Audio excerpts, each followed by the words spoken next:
Today we're remembering and discussing a remarkable life story, Justice Bullen Panchol Awal Alier.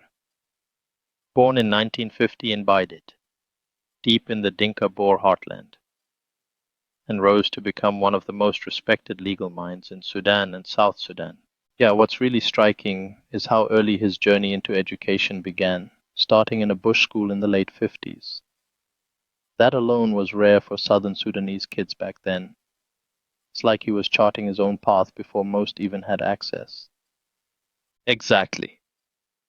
And from there, it was a steady climb. Malik Primary School, Obel Primary School, Rumbek Senior Secondary School, ending up at the University of Khartoum.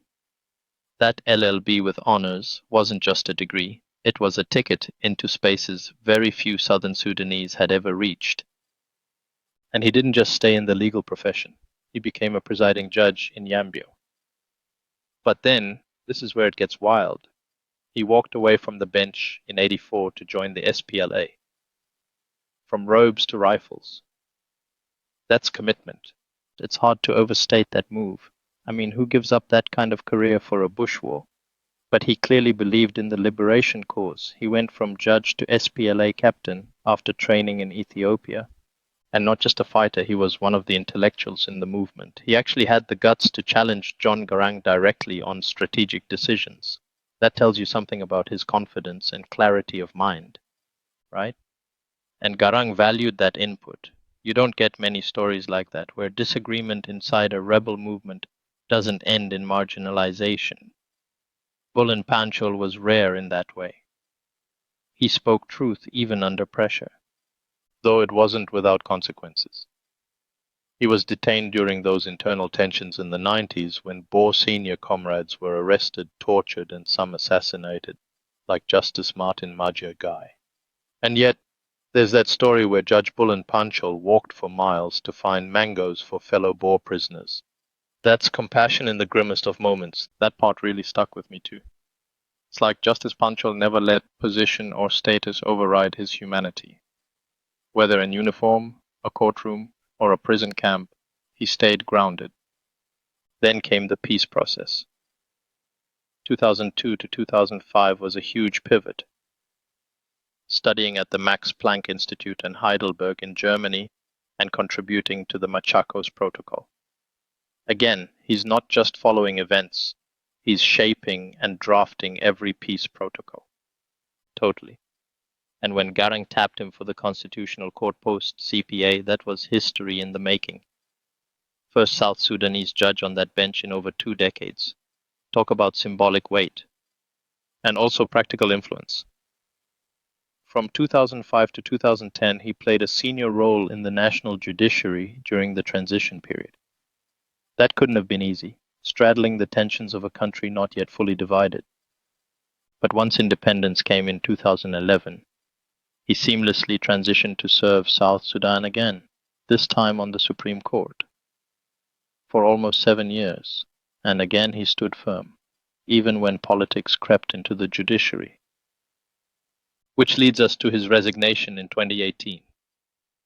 That was huge. Not just a quiet exit, he made it clear. The system was broken, and he wasn't going to be complicit. Yeah, his words in that 2020 interview were powerful. I saw things going, and everything is almost wrong. I became more sick and preferred staying at home. I become more sick because I can't spend 21 years in the bush to come and find all this mess. Abel Alier once told me when we met in Khartoum in 2005, Pancho, the judiciary must be as it is in England. When he said that compared to now, he would be very sad. That hits hard. It wasn't just retirement. It was a protest which President Kiir and judiciary never care about. And yet, he didn't check out completely. He set up his own law firm, Ali Agar Law Firm, and kept pushing for reform. Even in his last years, he was mentoring, speaking out, trying to nudge things in the right direction. Then came May 2020. He passed away right when the country was reeling from the pandemic and other high-profile deaths. His loss felt like a closing chapter of a certain era. And what an era! From Bush School to Supreme Court.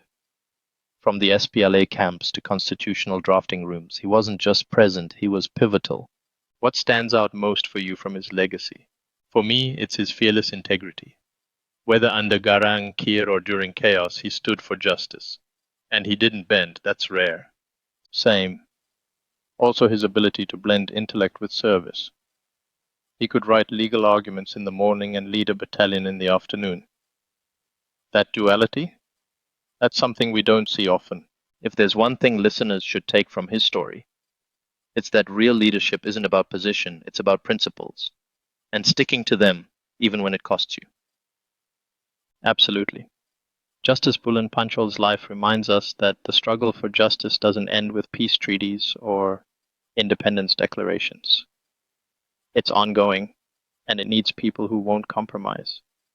So true, and maybe the big question to leave folks with is, who's carrying that torch now? Who's willing to stand firm when everything pushes them to give in? Rest well, Justice Bullen Panchol. Yeah, food for thought. Thanks for listening, everyone.